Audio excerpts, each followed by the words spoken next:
اور اگلی بات یہ ہے، قرآن کریم لکھنے میں سب سے زیادہ کردار جس صحابی کا نام ہے اس کا نام ہے زید بن ثابت رضی اللہ تعالیٰ۔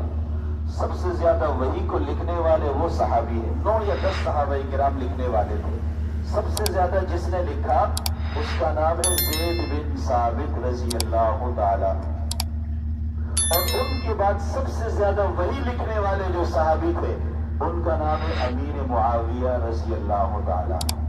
جو قرآن آپ پڑھ رہے ہیں، جس کی تلاوت آپ کر رہے ہیں، اس قرآن کریم کو لکھنے والے جو 10 صحابہ کرام تھے یا 9 صحابہ کرام تھے، ان میں سے دوسرے صحابی جس کا نام ہے امیر معاویہ رضی اللہ تعالی عنہ، جس کو آپ کاتب وحی کہتے ہیں۔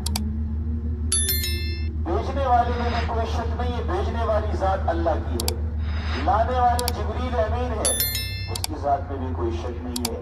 جس شخصیت پر اس قرآن کریم کا نزول ہوا وہ نبی کریم صلی اللہ علیہ وسلم کی ذات ہے، وہ بھی غیر متنازع ہے، متفق علیہ شخصیت ہے۔